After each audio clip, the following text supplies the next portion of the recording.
Well, hello, everybody. It is time to talk about something called a sampling distribution.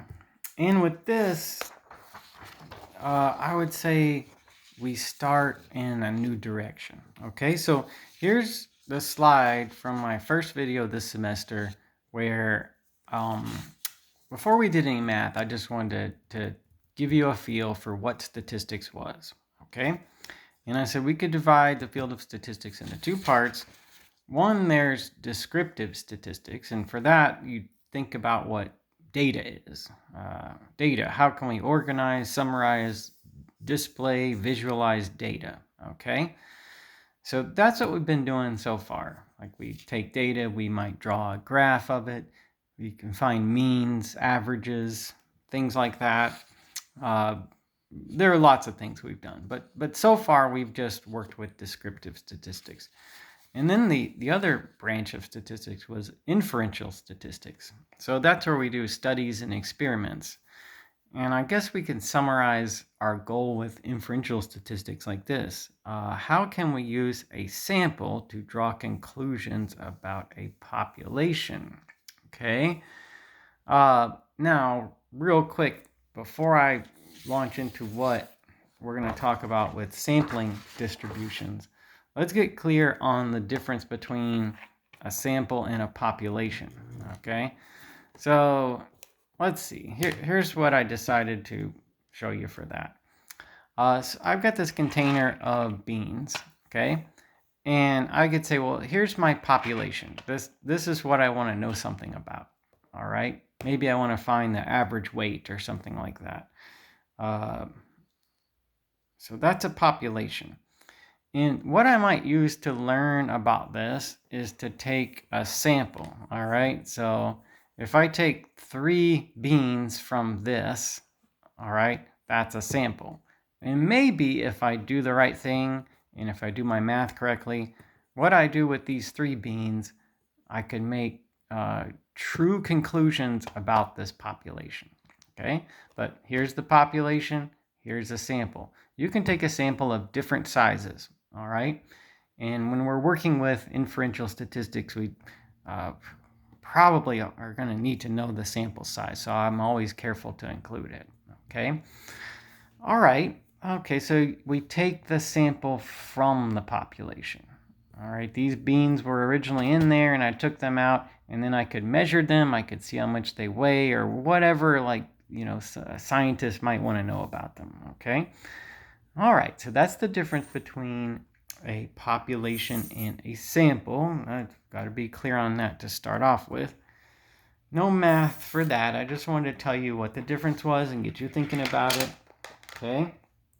Now, the math comes in here, and I think it's a little bit subtle. It might be a little bit difficult to learn this for the first time.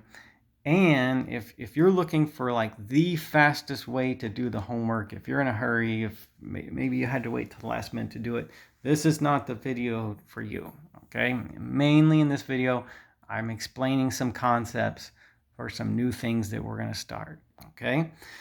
All right, so that's my disclaimer. You've been warned, okay? But let's do two things now to take this a little bit further. About the population, all right, which was like all the beans.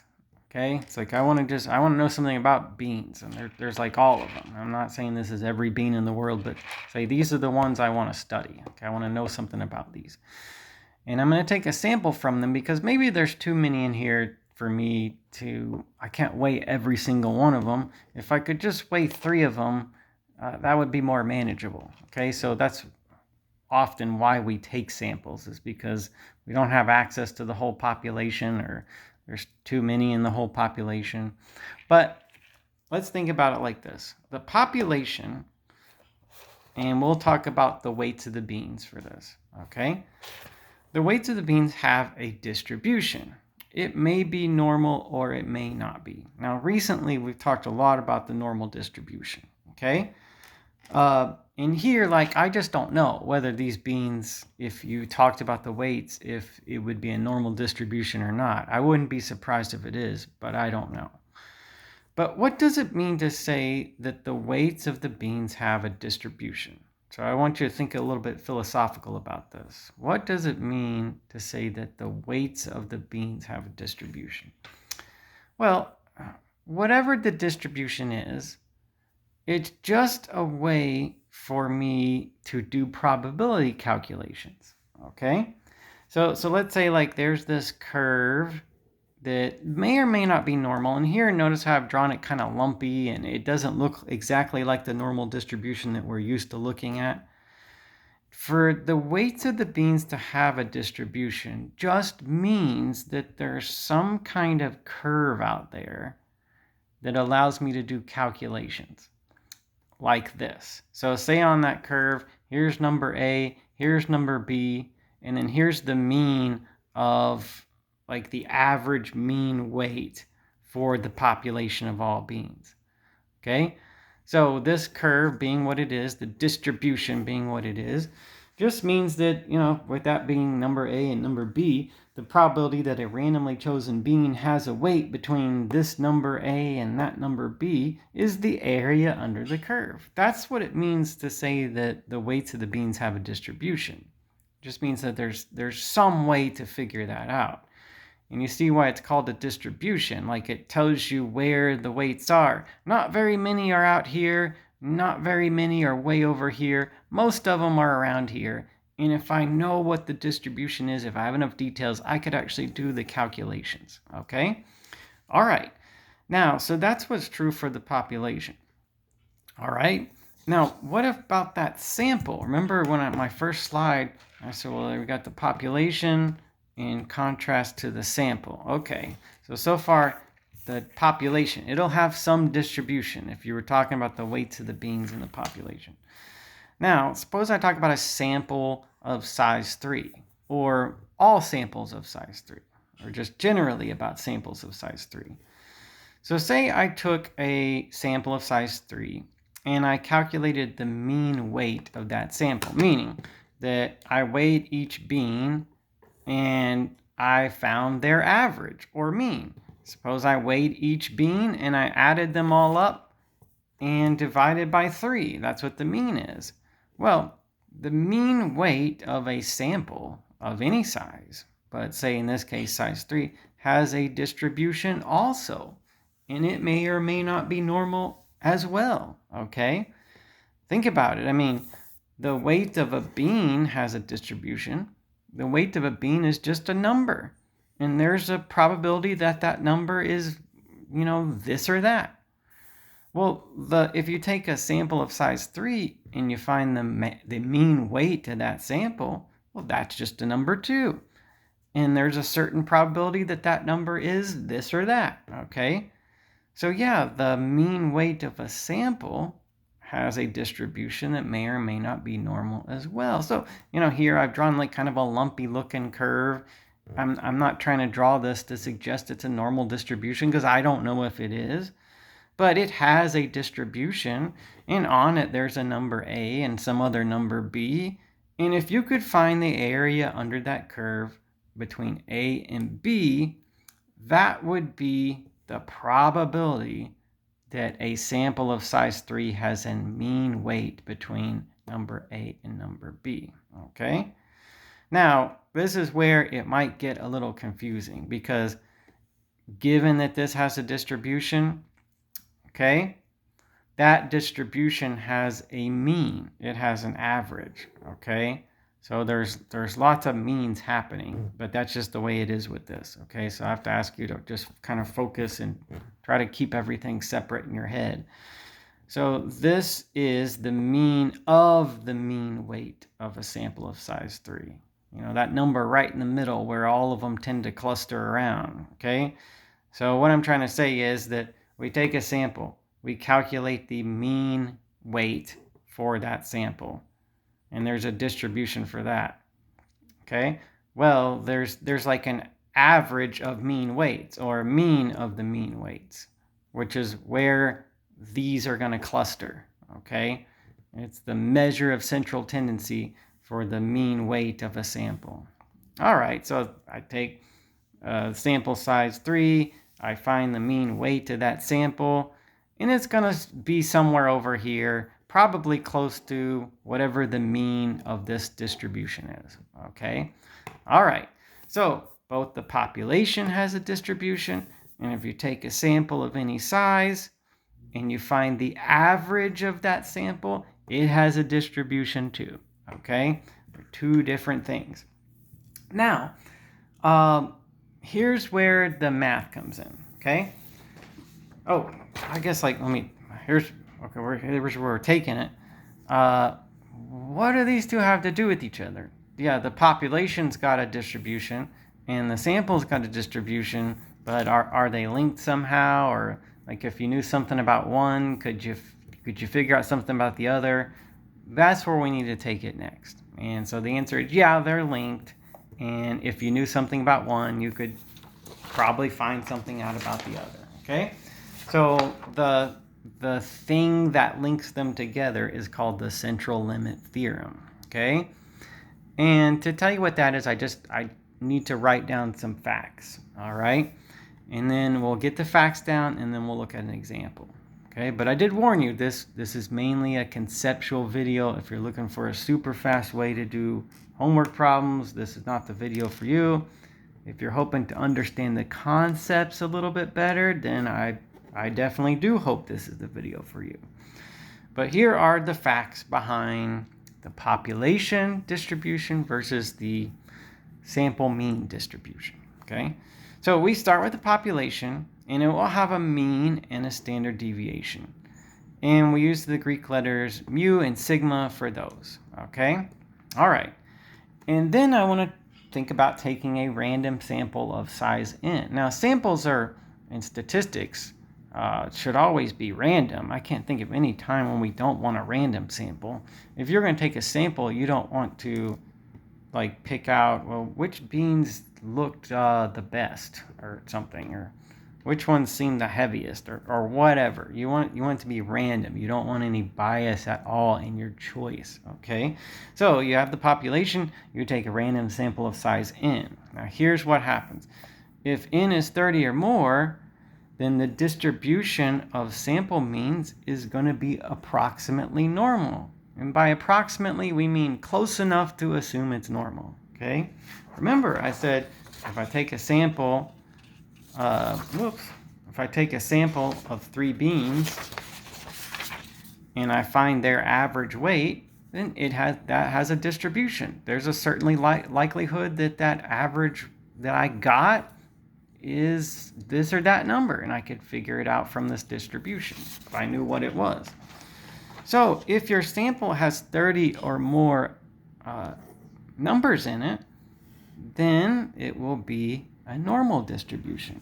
And so what good does that do us? Well, calculations with normal distributions are easy to do. You can use Excel, you can use StatCrunch, which is included with my math lab. So that's a good thing if I know that it's normal. Now, for any size sample, because you may not be able to take a sample of size 30 or more, or you may not have access to a size sample 30 or more, for any size sample, if the population is normally distributed to start with, then the sample means will also be normally distributed. So even if you didn't have a sample of size 30, okay? All right, now what kind of populations are normally distributed? Well, first of all, you'll be told in the question at this point, but just about anything physical, mental characteristics of people are normally distributed. Their heights, their weights, their IQ scores, things like that, okay? All right, now, so there's that, whether it's going to be normally distributed or not. And in either case, here are the calculations. And no matter what the distribution is, the mean will be the population mean, okay? So by that, I'm saying that if you take a sample of whatever size, it will have a distribution, right? And the mean of that distribution will be the mean of the population it came from, okay? Yeah, so if I calculate the average weight of a sample of size 3 beans, those numbers will cluster around whatever the original population mean was. Okay. And then the standard deviation of the distribution is going to be sigma, which is the standard deviation of the original population that the sample came from, over the square root of n, where n is the size of the sample. Okay? All right, so that's the connection between the population and its distribution and the sample, which you take the mean of the sample and its distribution. Okay? All right, now I think the mean, the fact that this isn't the distribution of the sample, but it's the distribution of the sample mean, is what provides an extra layer of confusion on this. But let me show you an example, and hopefully that'll be what you need. Okay? All right. So I'm going to do this example entirely based on that last slide that I had for you. A large group of students have SAT scores that are normally distributed. Okay, and this is the reading portion of the SAT only. Okay, so the mean on that distribution is 493, and the standard deviation is 114. Okay, now I want you to see the difference with this example between the distribution of the population and the distribution of a sample. Okay, so first, based on that information, what can you say about a randomly chosen student's score? Now, if I just pick a student at random, that's not a sample. That's just one student, okay? What can I say about that? Well, if I were to choose a student at random, there would be a normal distribution to their score. The mean would be 493. The standard deviation would be 114. Okay, just like it says. That was what the original information was the distribution of the population. So what that means is, so let's say 493 here, that's the mean. And here I went one standard deviation up. So I added 493 and plus 114. I got 607. And then with 379, I took 493 and I subtracted 114. Okay? So that's with the mean being in the middle, one standard deviation above it and one standard deviation below it. Now the normal distribution is such that 68% of the data will be within one standard deviation of the mean. So what I can say about a randomly chosen student score is that there's a 68% chance that it's between 379 and 607. That's what I can say about it, just based on the fact that I know it's a normal distribution with a mean of 493 and a standard deviation of 114. Okay, now, what about the sample? What was I saying about the samples? So let's do this. Suppose I take a random sample of 36 scores, and I find the mean score of that sample. So by that, I'm saying that I take a randomly choose, with no bias or anything, 36 scores, okay? And I add them all up, and I divide them by 36. That's what the mean is, okay? Suppose I do that. What can I say about that number? Well, okay, so that thing I just read you, the central limit theorem, says that that number, the average score of this sample of 36 students, has a normal distribution. Okay, how do I know that? Well, because the population that sample came from had a normal distribution. That's how I know. And the mean is 493. How do I know that? Well, because the mean of the sample means is going to be the population mean. Okay, and it told me in the beginning that the mean for that population, that group of students, was 493. Okay, and then the standard deviation is going to be 114, which is the standard deviation of the population, divided by a square root of 36, where 36 is the size of the sample. Okay, and if you do the math there, that's 114 divided by 6, which is 19. Okay, So here's what I can say about that number. It has a distribution like this, a normal distribution, a bell curve. 493 is right there in the middle at the peak because that's the mean. The standard deviation is 19. So suppose I were to go 19 above, that would be 512. Or 19 below, that'd be 474. Okay, right? So here's the mean. If I add one standard deviation, 19 to that, I'll get 512. If I subtract one standard deviation, 19 from that, I'll get 474. Okay? So if I take a random sample of 36 scores and I find the mean or average of that group, there's a 68% chance it'll be between 474 and 512. Okay, that's what the central limit theorem says. That's what I wanted you to see was the difference between the population and its distribution and the mean of a sample and its distribution. So here we get to see it with some actual numbers. All right. So there's a 68% chance it's in here. Why 68%? Well, because again, with the normal distribution, no matter where it came from or what it is, if something has a normal distribution, 68% of the data is within one standard deviation of the mean, with whatever the mean and the standard deviation happen to be. Okay, now from here, we'll take it in this direction. Just knowing it has a normal distribution, I can calculate probabilities by finding the area under the curve. I can figure out, what number has a 96% chance of happening or something like that. I can do all the calculations that I've already learned with the normal distribution. It's just they would be applied to learning something about a sample.